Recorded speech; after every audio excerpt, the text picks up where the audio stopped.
Miss Rachel Ellis. Welcome to the Unfiltered Healing Podcast. Hello, Dr. Hamill. It's such an honor to be here. Thank you so much for having me. We are excited to talk about our topic today. Two Rachels talking about, the colon. What could go wrong? We are so excited to have you and thank you for coming on today. Before we jump into today's topic, I love and I think it's just fascinating how people get into what they're doing no matter what they're doing. So, for our audience who doesn't know you yet, would you tell them a little bit about yourself, maybe a little bit about your story, and what got you into doing what you're doing? Because it's not kind of a run of the mill job, it's not probably something that Yeah. people would necessarily think about. So, can you give us a little introduction about yourself before we get started here? Yes. So, born and raised in San Diego, California. Um, I was trained in marketing, business development, and advertising, and I had a successful career for 10 years in that field across multiple industries.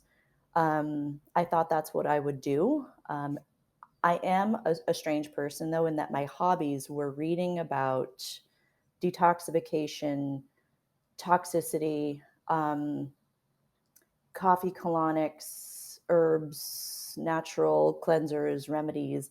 I thought that was just my interest. I don't, it's so interesting because I know I'm not alone there, but I thought I was alone. So that's my interest along the way. I'm taking certifications, I'm getting trained in energy healing, in nutrition, in home remedies, basically. So, I'm also struggling with low level fatigue, chronic pain, strange skin issues, hormonal mysteries, nothing that got me diagnosed with a disease or condition right away, although I've been diagnosed with a ton of things. So it's stuff that I was still able to function through and live a pretty decent life, but it's stuff that nagged me. And the words I used was there's something inside me. There's something inside me that's not shouldn't be there. Um, which makes you sound crazy in the year 2000 when you're talking to your gynecologist. I had multiple miscarriages. I just had things that didn't feel right to me that when you put it up against the standards of normal in the world is normal. It just doesn't feel normal and it doesn't feel okay. So I'm sure that fed into my interest in learning about non toxic ways of living. Along the way, I became a detox chef. So I was a private chef. I was cooking for people that had digestive issues, that had gluten sensitivity, people that were raw, preparing food for people that were raw, cooking for people that were on a macrobiotic diet. I was just really passionate about improving quality of life in the ways that we had access to. So I'm a working professional. I'm traveling for work. I'm making good money. And then I'm sort of moonlighting as this woo woo natural healing girl.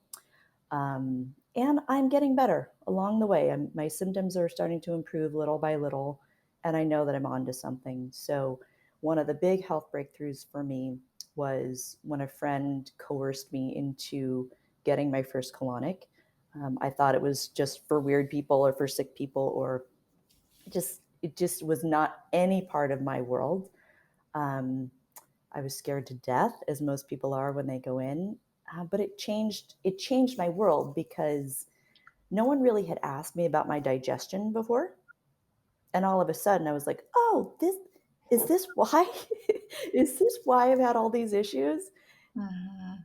And it healed my digestion. There's a lot more to that story, but that was what changed the trajectory of my career to quit the salaried high paying job and basically start from as an apprentice, work for free and learn everything that I could learn. And it's been a very organic process. It's definitely not what I thought I would be doing when I was 10, but I couldn't be happier. It takes a special person to do what you're doing, I'll say that. It a very special person, and you are very special I in love more it. ways than one. Um, you know what's interesting? I haven't really researched this, so uh, don't fact check me, I guess. But someone once told me, I think it was a colon therapist many years ago when I started hearing about it, that chiropractors back in the day used to actually recommend colon therapy after an adjustment. And I was like, wow, that's Mhm. so fascinating. I never had heard of that. I never, we were never taught anything about that. And I think it runs in the line of the kind of full body detoxification process that goes along with incorporating those together. Have you heard that before or heard of that before? Many, many times by Right. old school Yeah. chiropractors and holistic doctors. So I might be misremembering this, but the picture I have in my head is they do the colonic before the Mm, adjustment. So they take out the stagnation in the waste, which has an immediate impact on your blood chemistry, and you're able to hold the adjustment. So that was the rationale that was given to me, but either way, it would still work. So yeah, my understanding is that that was pretty typical for chiropractors to actually have colon therapists adjacent to their office. yeah. It was also typical in hospitals up until, I don't know, the 60s, something like that, when laxatives really became popular. Yeah. Yeah, I think it was maybe before. Maybe you're right. I didn't remember exactly, but yeah, and that's a good segue. So talk a little bit about the laxative industry because a lot of people will say when we introduce this topic of colon therapy and colon cleansing, which we'll talk the specifics about it in a little bit.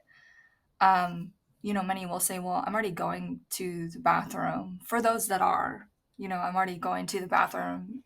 Am I not already eliminating out what I need to? So can you, dig into a little bit of that industry and then what the difference is of Mm. what we're achieving here? Hmm. So I'll just start by saying when I talk to people about how often they are eliminating waste, I ask them, are you eliminating everything that you eat plus more? No Mm, one is. mhm, So they might be going every day, which is great. That's actually better than average these days, which is not okay, but that's kind of typical. Um, but they're not eliminating all of the food that they eat, all of the lotions that they put on their skin, everything that they're exposed to in their environment through mm, their bowels. So um, stuff gets built up. Even if you are eliminating all of the fiber and all of the bulk, just think about why we wash our dishes. Why do we have to wash our blender after we make a smoothie? It's just fruits mm, and vegetables, right? Like you pour out the smoothie. If you left it on the counter for a few days and just kept making smoothies, even though it's just fruits and vegetables and you're dumping out the waste, it's not going to be clean. It's going mm, to be built up layer upon layer upon layer. Now make it 98 degrees and stuff gets baked. So that's sort of the normal situation that I encounter with the average person. Um, so enter laxatives. Almost everyone that I treat has had a relationship with laxatives, and generally, by the time they come to me, the laxatives have failed, um, meaning they are either so dependent upon them that they're drinking 10 times the normal dose a day. They're taking 16 pills of something a day and it's still not working. mhm, Um, or they're doing the roulette of different drugs, just hoping and praying that it can trick up their chemistry enough to cause a reaction. So, laxatives are a multi billion-dollar industry and growing, but they don't seem to be working. They don't seem to be helping people to restore balance and tone to their bodies because people are seeking out other solutions. And by working, I don't mean taking 16 pills a day that may or may not produce the desired result. Um, Yeah. So I think we're really failing people in our medical pharmaceutical industry in that regard. Um, they there is some really expensive laxatives out there that may or may not work, but they're $800 a month, and it's not accessible for people. So um, there's that. They don't restore motility and function of the body. Colonics can do that. Colonics can help take the burden and the stiffness and the stuckness out of the Mm. intestines so that they can move again. They can hydrate the body so that the body can do its job again. And to answer your question, the people that ask, are they not already cleaning themselves out? Their bodies are trying. Like a perfect body will clean itself out, Mhm. but we are assaulting ourselves with sticky glue like inflammatory foods and concoctions that inhibit that functionality. So even a perfectly functional person, if they are living a normal so-called life, consuming normal substances, it's just too much to ask of the body to be able to completely eliminate that without some kind of stagnation that's left there to decay. Yeah. And I think people forget how much is actually like within your abdomen as far as your digestive system. And it's like miles and miles in there. So I always, Mhm. tell people too, well, even if you're going every day, which is we want, you may just be getting like a small portion of what it is that's coming out. And mind you, there's miles and miles of intestines in there that has to like work its way through. And like you said, if there's stuff like stuck to the sides or hard or not moving, then are you really eliminating? Because that's what you're supposed to do. You're supposed to get out all of those toxins every single day.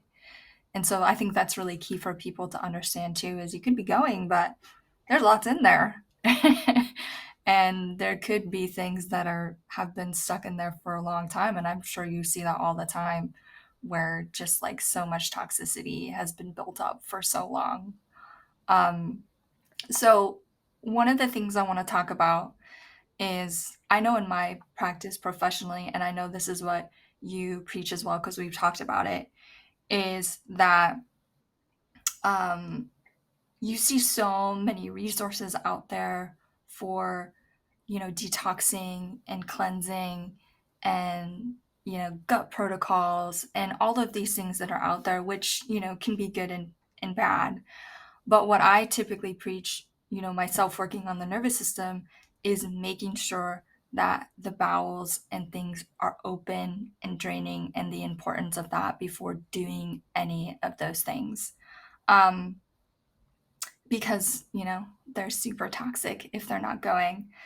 Uh, Mhm. can you basically go along the lines of that on how this type of therapy helps really with our detoxification? And you've touched on that already, but can you go into that and maybe what some signs that the bowels are really toxic? Um, and so people can understand, needing help with that. Yeah, absolutely. So when your colon is stagnant, everything is stagnant. Mhm. So because it's the same blood that moves throughout our body, because our intestines are permeable, that waste can poison our blood. So the symptoms of toxic blood are brain fog, headaches, mystery pains like I had. I've been given a probable diagnosis of RA because of the joint pain that I've had my entire life. It's because my blood is toxic. Mhm. So when you take out the trash, when you take out literal waste from your body, there is an immediate impact on your blood. And this is seen in sometimes moments on my table. People will come in with a headache and it will be gone. they'll come in with floaters or kind of foggy eyes, and that Mhm. clears up. Um, so taking out the trash makes everything better. It's going to help the congested liver that you might have because your colon is congested, and the two are so connected. If one is stagnant, the other is usually stagnant as well. So if you're going to start something like a beautiful nutritional protocol and take some of these awesome supplements, it's ideal if you can make sure you either are cleaning out old waste or you're at least doing things to open up your body so that it can eliminate on its own. Mhm. Sweating, urinating, emptying your bowels, however the strategy is, it's going to allow your body to utilize these herbs and these other nutritional protocols in a way that it might not be able to if your blood is dirty because it's constantly circulating through a dirty body. Yeah. Did I Yeah, touch on what you wanted me to touch on? I forgot. that's okay. What are like some you did touch on it. What are some signs, other than, you said possible, like joint pain and stuff like that? What are also some other signs that Hmm. people could have if their bowels are really toxic? Number one is mood. So, irritability, feelings of hopelessness. It's basically all of the symptoms of depression, anxiety, easily stressed, unable to moderate oneself under pressure.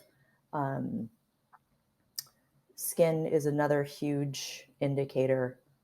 Mhm. Acne reactions, allergy reactions, um, not clear thinking, rashes, itchy things, weight gain. The list goes on and on. I might be missing some obvious ones. They're the obvious ones are bowel, like abdominal distension, Mhm. bloating, bowel discomfort, that kind of thing. But really, it impacts everything. It makes everything worse. If your colon is impacted, any other symptom that you might have related to another cause is going to be exacerbated by that. Yeah, that's really important to mention because even people, obviously, if someone has a digestion discomfort or problems, they're going to be like, oh, this really is something that I'm actively looking into. But the reality is that our gut and our intestines, like number one, they're our immune system.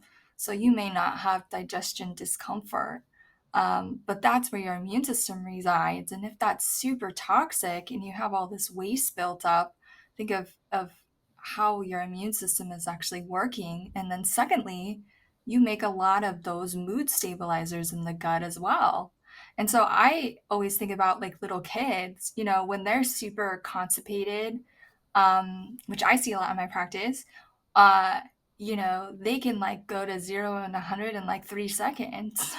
They like throw all these tantrums Yeah. and so you think about that as an adult too, a lot of times these could even stem all the way from childhood where they didn't have a healthy bowel regulated system. They're in a stressful environment, their nervous system's stressed. Maybe they like held in, their bowels in some way, and then it created all of these patterns. And maybe you don't have digestion problems, but you have all of these other things going on. So I think that's really important to mention that systemically, your gut and your bowels, you hear it all the time. Gut health is like been trending for years.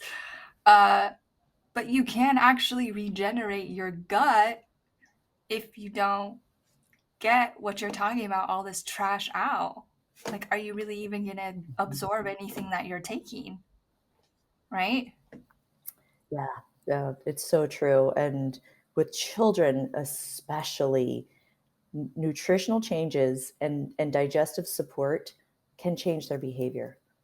Like you Mm-hmm. don't even have to go down the path yet of medication and intervention. It's like get their body working.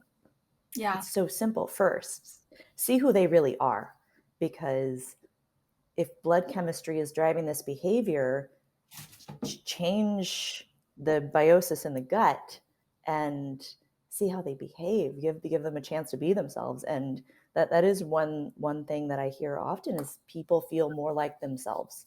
They just feel better. They feel like the veil is lifted off of them, the stress and the heaviness.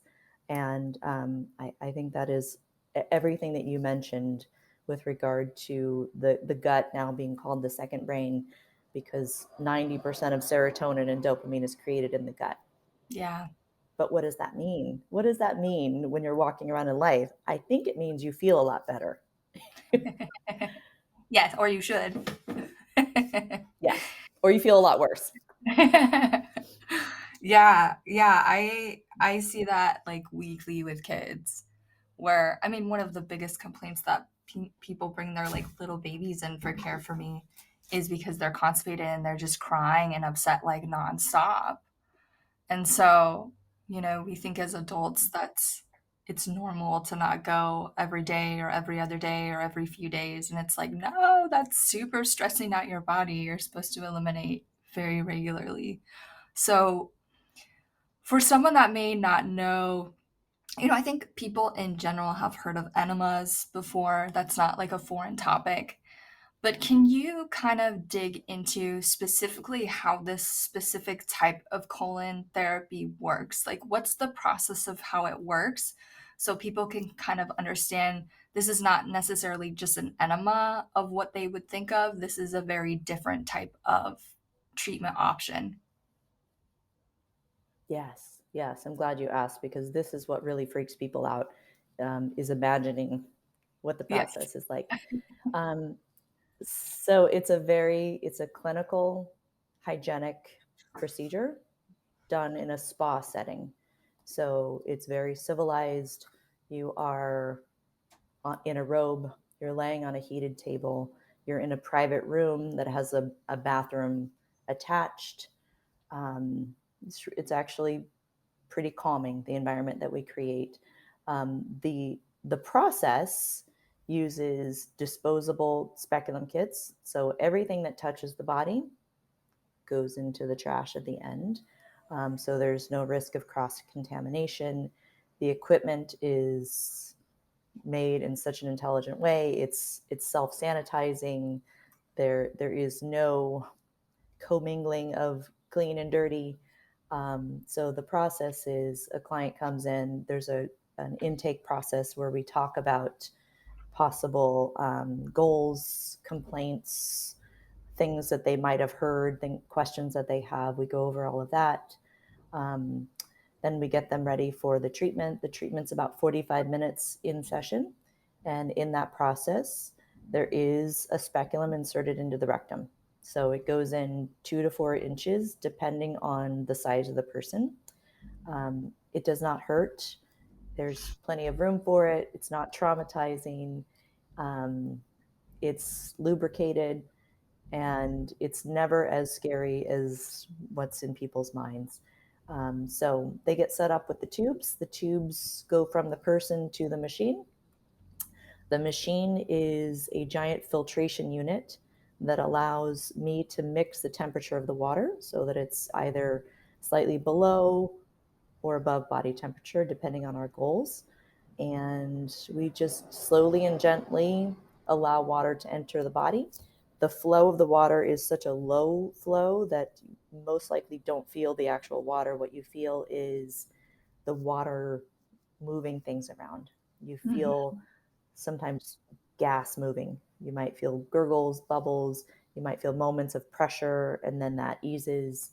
So that is the water making its way through blockages, around blockages. I'm massaging the abdomen at the same time. So the goal is to try and get the person comfortably full. And the idea there is whatever's been sitting in there for potentially years is hard and pasted onto the walls of the lining of the gut. So we want to have the water in there as much as possible in order to soak it, soften it, and let it slough off. So Mhm. that's what we're doing. We're allowing water to go in, we're allowing water to go out, and then rinse and repeat, literally. And as we go through the process, stuff starts to dislodge. It becomes liquidy and watery. So it looks like just kind of diarrhea going through the tube and into the sewer. And we get Mhm. excited when we see a lot of stuff come out.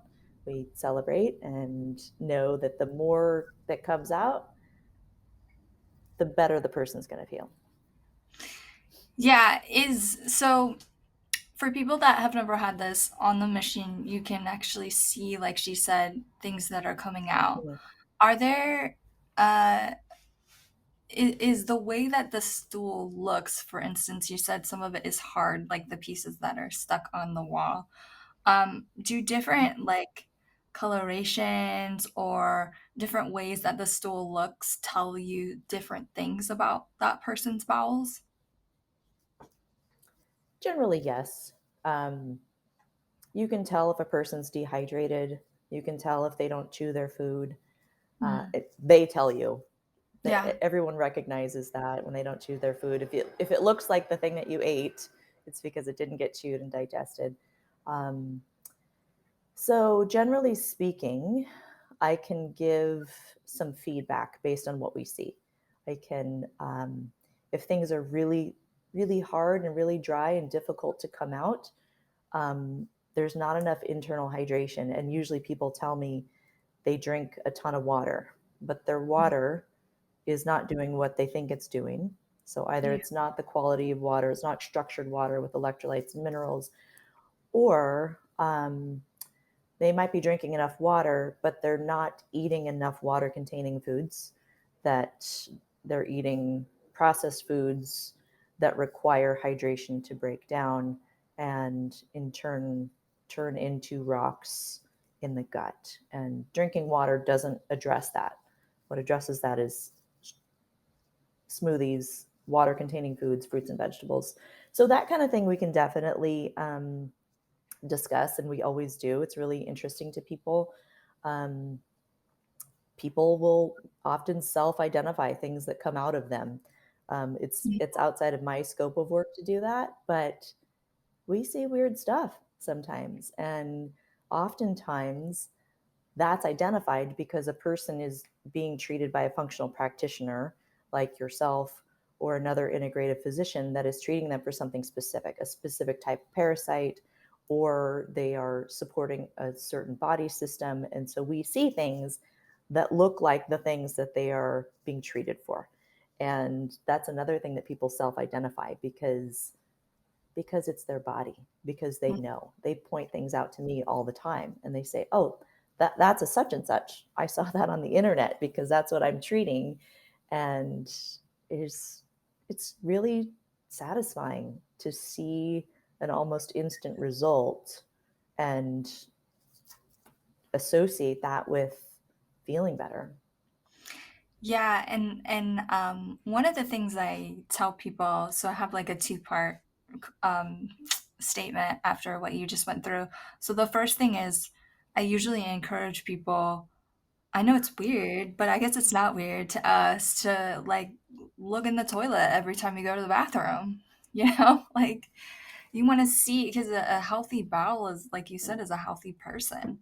So um, there's different things that you can see and you can tell how your body is working and how you're feeling. You can get a lot of information by looking in the toilet and looking how your stool looks, the coloring, how it looks, like you said, if it's hard or soft.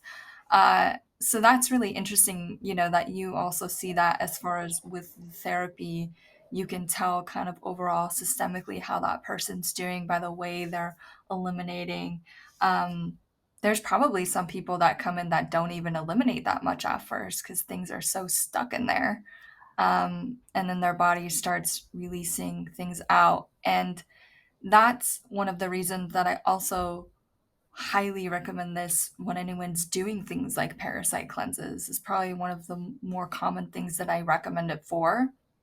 Is okay, we found parasites, we know there's something going on, but we got to work on this first before we start killing because these things need an exit route.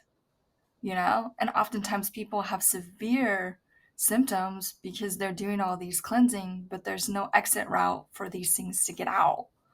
Um, and so, I know that are there other professionals that refer for you a lot for different phases of things too, not just parasite cleansing? Because I know that's a pretty common one that people will search out for. Yes.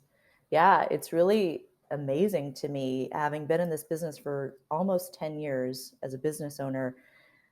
I It was not my experience early on to have medical doctors refer to me or for this service in general. And now it is not uncommon. So, Mhm. certainly, functional practitioners like yourself, naturopaths, holistic doctors appreciate the benefits of it, but now gastroenterologists, which kind of blew my mind when that started happening, they are seeing that the laxatives are not working. The colonoscopy came back normal, but the person still feels bad and still can't go to the bathroom. So that sort of exhausts Mm. their path of treatment. Um, I am being referred to for coffee enemas. So in many cases, we do a coffee enema along with the colonic. There are several physicians that are treating people for elevated liver enzymes, fatty liver. Um, they might have a client on an anti-inflammatory diet, trying to help them reduce extra inflammation, extra weight, and they prescribe colonics or coffee enemas as a support system for that. Um, Certainly, hormone stuff. I'm getting a lot of fertility cases. Mm. So, fertility is a huge thing right now because we there are so many hormone disruptors in our world. And Yeah. so people that are treating their fertility in a holistic way are being told to support their detox pathways, support their liver so that their body can naturally harmonize their hormones. And along that path is colon cleansing. So it's really neat because I don't think of my work as cleaning out colons. It's just not it's not Mhm. how I frame it when I go to work every day. It's more about balancing a body. So that's sort of the filter that I see the world through now. When I hear a symptom, I Yeah. think, oh, yeah, that's a hormone thing. That's probably a liver thing, and definitely that's a colon thing. And I'm not a doctor, but just having the benefit of talking with so many people and hearing their struggle and their victories. Yes. Yes. Okay, so let's dive into coffee enemas a little bit. So what is the benefit, so to speak, of adding in coffee to this type of therapy? Because not every colon therapist does coffee, and some people only do Mhm. coffee. So, what is the benefit of adding coffee into this type of therapy? Because a lot of people will ask that question about coffee, what type of coffee. Like, I don't really react really well to coffee, so if I put it in my bowels, like, am I gonna get the same effects? So, can you dig into a little bit of why coffee and what it does to help Mhm. improve the effectiveness of this therapy? Yes. So coffee enemas came into fashion in the 50s by the Gerson Institute, which was founded in San Diego. It's a world renowned Mhm. treatment facility and educational institute. So they now operate their treatment facilities in Mexico because they're able to do more under the scope of work in another country. So the Gerson protocol for reducing symptoms of cancer and late stage diagnoses is coffee enemas, alkaline diet, mindfulness, um, reversing the conditions that caused the disease. And so for decades, people have been using coffee enemas to reverse conditions. Um, the reason coffee enemas are effective is because they're a potent liver detoxifier. So they trigger the production of glutathione in the liver. and they stimulate the bile system. So that's why I have physicians referring for fatty liver and for elevated liver enzymes. Um, Mm. why coffee? Because coffee has naturally occurring caffeine and palmitic acid. Both of those two chemicals create this reaction. It's this sort of dilating the bile duct and the dumping of the liver. So I use a coffee that is grown specifically for this purpose. So it's grown organically, it's mold tested, it's light roasted, so it's alkaline versus acidic. But there are people that use Mm-hmm. Starbucks. I don't love Starbucks, but it still has caffeine and palmitic acid in it. Mm-hmm. So if your goal is to give yourself some liver support and that's what you have access to, I think it's great. I think we should do what we can do with what we have access to. So I use coffee enemas in my practice a lot because why not? Because it enhances the results, because we're already hoping for liver detoxification by cleaning the colon. And we know the two are so connected um, because it's easy, because it doesn't add any additional discomfort or steps for the client, and because I'm already set up to do it. So part of that is I want to educate people that this is an option for them at home. And oftentimes I'll get new clients calling and saying, my doctor told me to do a coffee enema. I'm completely freaked out by the idea of this. Can you do it for me? And I say, yes, of course. We'll do it as part of your colonic and I'll walk you through it. I'll tell you what to buy and help you to sort of create a process that isn't intimidating. And I encourage people that are good candidates for it, if they're drawn to it, if it sounds interesting to them and they have some conditions that they are trying to bring back into balance, I think it is a wonderful thing that anyone can have access to at home. Yeah, well, coffee is a natural laxative anyways. A lot of people that drink it will say, "Oh yeah, I go to the bathroom like 10 minutes later." Um, is Mm-hmm. there a difference though for, because usually when I have coffee enemas, I don't really handle specific coffee that well. I don't break it down awesome.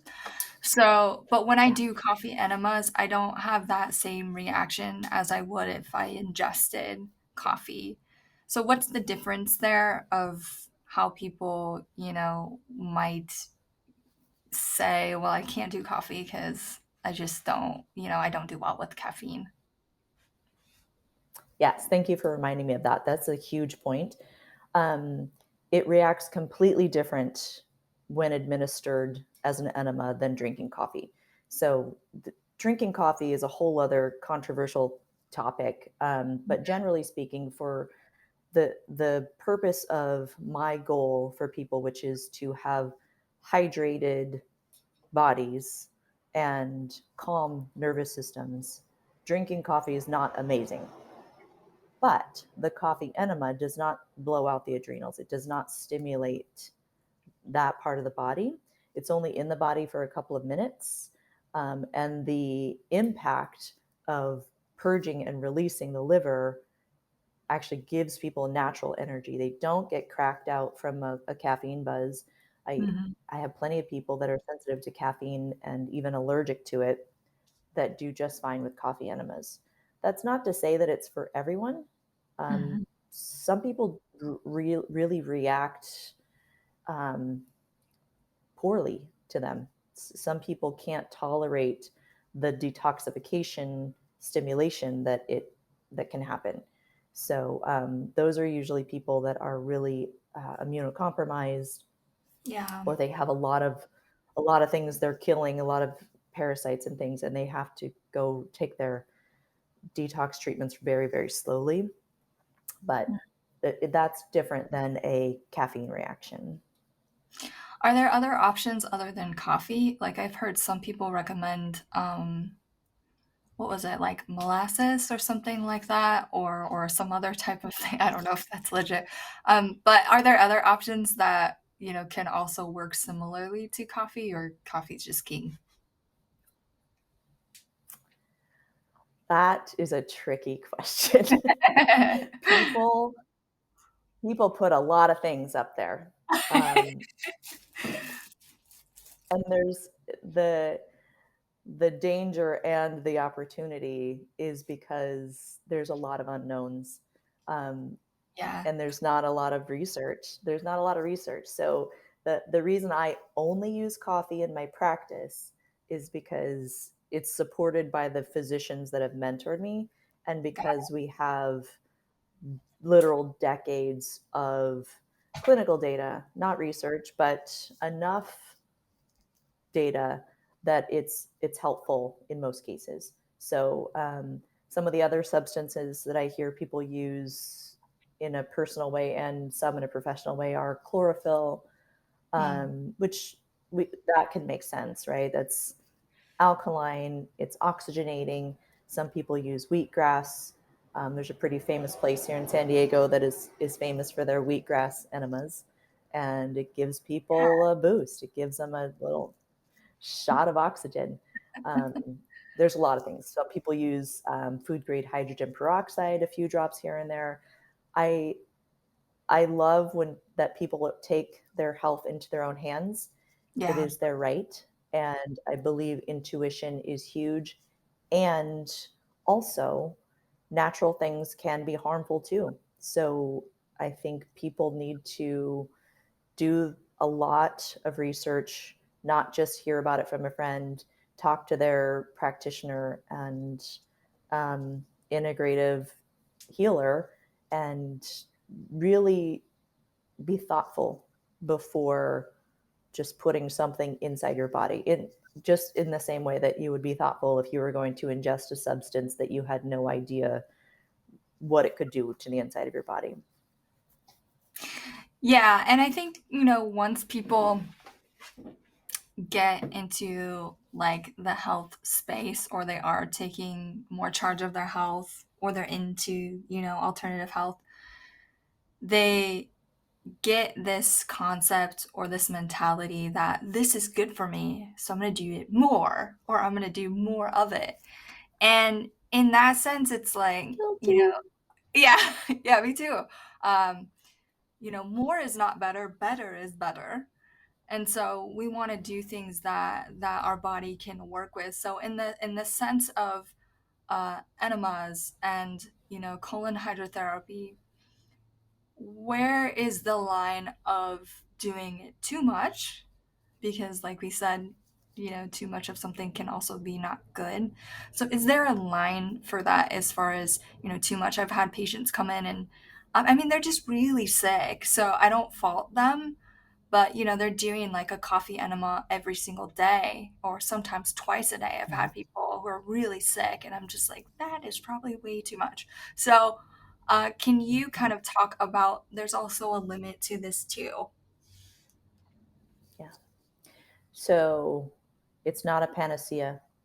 It is the goal for all of these things is to assist your body to do its own work better. For some people, that might mean they need to do something every day for a while. If they are in a flare up of some kind of condition, if they are really sick and they just need to get through that day, and if doing a coffee enema gives them a good 4 hours of pain relief and they're able to function, then Hmm. I think that's right for them until it's not right. But the hope is to restore. The hope is to restore balance. I know that there are some people that are in survival mode and they're not even thinking about that far ahead. That's that's a whole other thing too. But generally speaking, my recommendation for colonics, it's always based on the individual and how far out of balance they are. If they are only going to the bathroom once a week, it's going to take some time to hydrate. It's going to take some time to clean out. It's going to take some time to restore tone and strength to that muscle. So that might mean they do 10 colonics in 10 weeks or 10 colonics in a year, different Hmm. for everyone.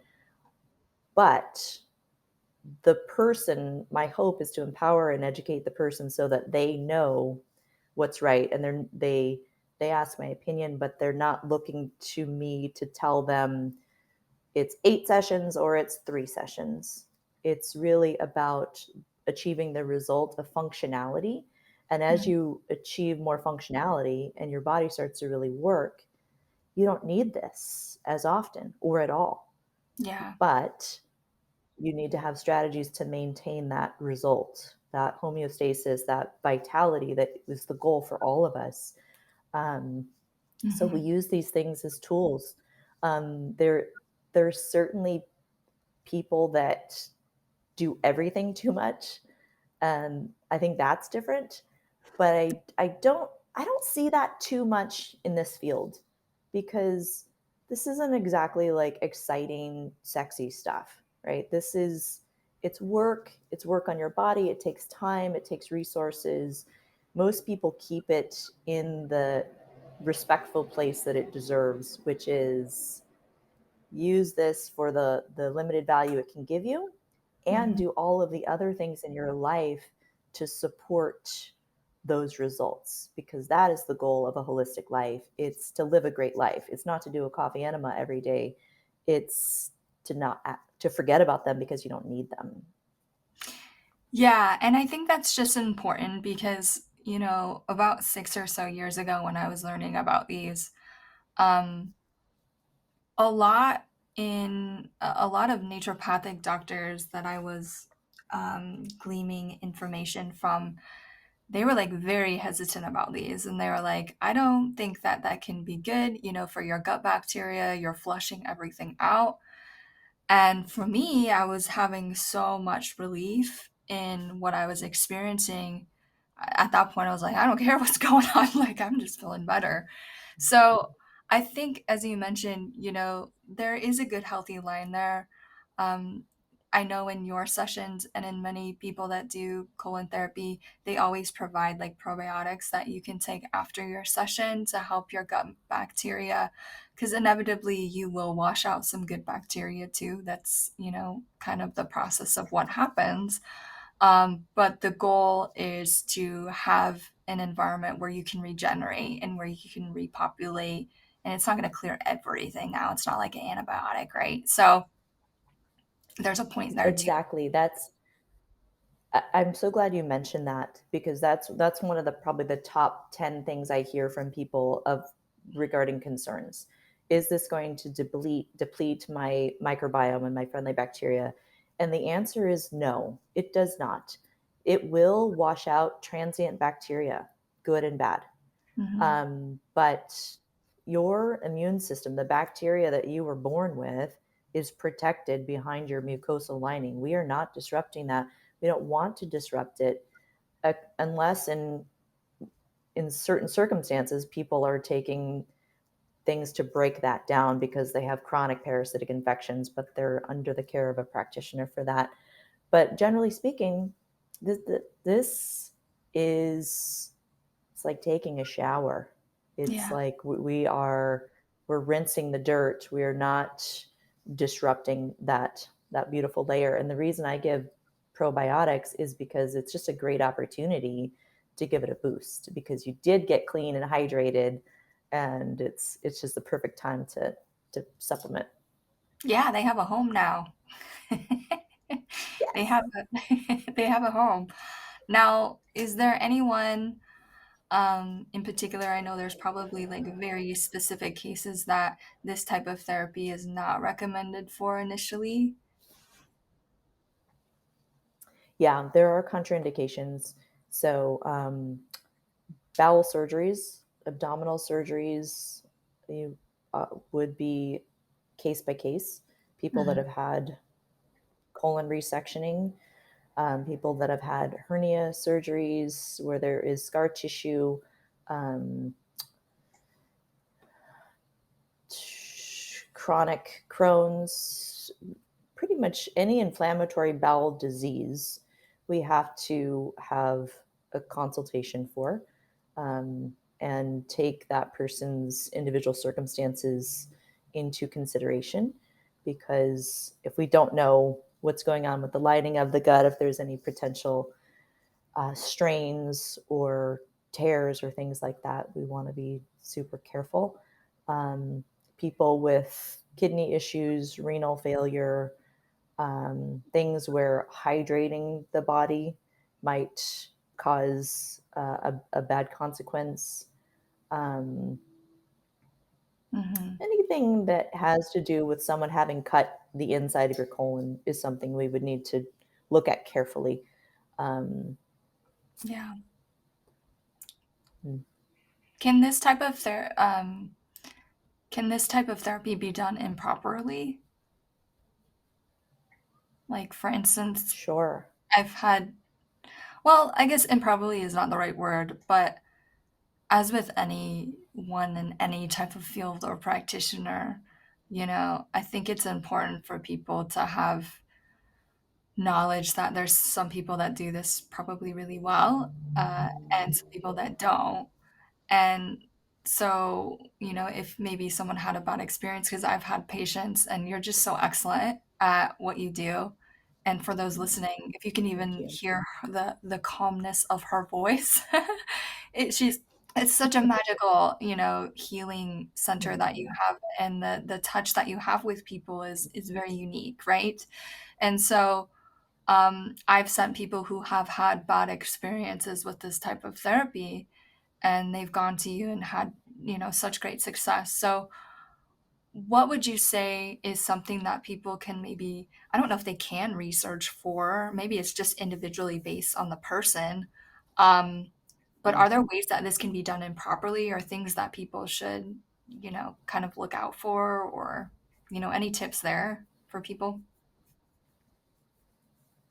Yeah, that's a great question. I do think it's very, very individual based on the practitioner. I think intuition and reviews and word of mouth is a good start. I love the closed system. I love that the machine is self-sanitizing. I love that the equipment or the everything that touches the person is disposable. To me, that makes it foolproof. There are systems that are not that way. There are systems that require a person to hand clean it. There is equipment that is, there are metal speculums, which are great, but they have to be sanitized and then put in that oven thing that bakes the surgical equipment. Mhm, So there's more moving parts to things like that. So there are things that can always go wrong in any situation. yeah, Um, and I think reviews and referrals are amazing. And I've also had people tell me that they made an appointment at a place, went to the place, and decided not to go through with the treatment for one reason or another. mhm, Um, and I think that's okay too. I think, I go to the same nail technician all the time, mhm, right? Like because I'm comfortable, because I trust her, because she has a calming way about her. So I think it's okay to take your time to find the right fit.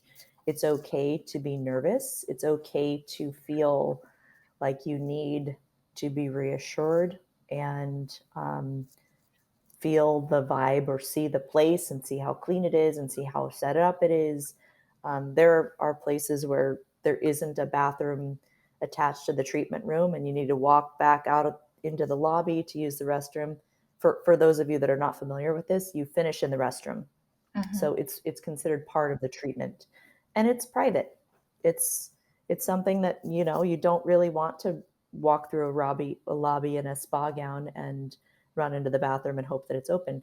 So things like that are comfort things. And most people that have had a bad experience with colonics, it's not because it was unsafe or administered incorrectly. It's because some of these thoughtful touches were Yeah. not carried through, and it makes people feel. I mean, you're already feeling vulnerable. You don't need to feel like you're going to be embarrassed or something is going to go wrong with it. Yeah,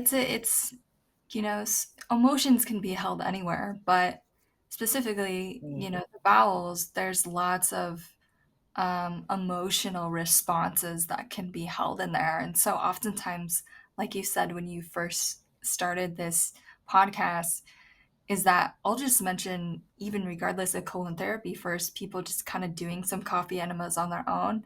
And some people just like look at me and they're just terrified. Like, so it's a real like fear that people have. And, it's taken me sometimes many months to keep encouraging someone that this is what they need to get it going. And then once they do it, like, man, I don't really know I was that scared. It wasn't really that big of a deal. But, it's important to know too that, emotions can be held in any area too. You think about a child like holding in their stool, and maybe Mm, there's fear because there's so much pain of what, a hard constipated stool would feel like. And then their nervous system is holding on to all those emotional things. So I love what you talked about. And I think that's also really important. This is a vulnerable type of therapy for sure, and trusting that person, but also knowing and giving yourself grace that, like, there can be some releases that you have with this therapy as well, which is needed and it's what you want, but you have to kind of push through that and be like, this is something that I need to overcome and get through and release. And I think people can have some really significant changes in their health outcomes through that as well. mm. Such a big point. Yes, emotional releases are amazing and Mm. uncomfortable, Yeah. and we're here for it. Yeah. I know you're here for it because you have been the steward of many of mine, um, and it is not uncommon for people to have waves of emotion in the process because we're Totally. disrupting old trauma potentially in this really vulnerable personal area, and Yeah. people are good at compartmentalizing and keeping things kind of tucked away, and then when we go clean things out, it can feel kind of bad. But Mhm. as long as people know that they're in a safe place and they're supported and they don't need to be embarrassed or self-conscious about any of it. Yes. Yes. Well, we are so thankful for you.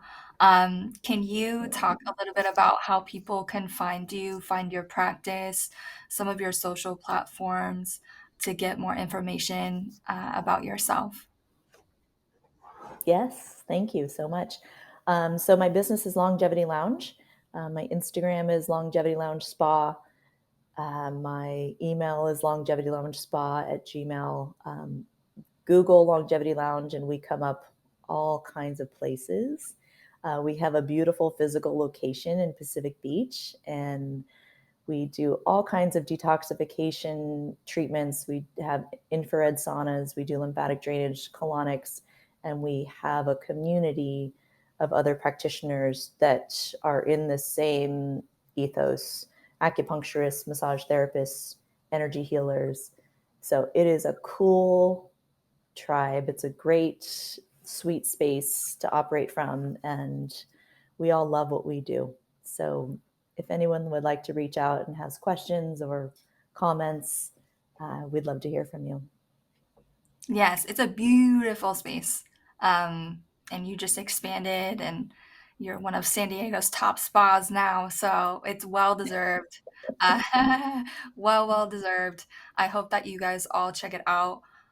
You explore the world of coffee enemas and colonics, and our goal is to empower people with their health. So thank you everyone for listening, Mm. and we will catch you guys on the next episode.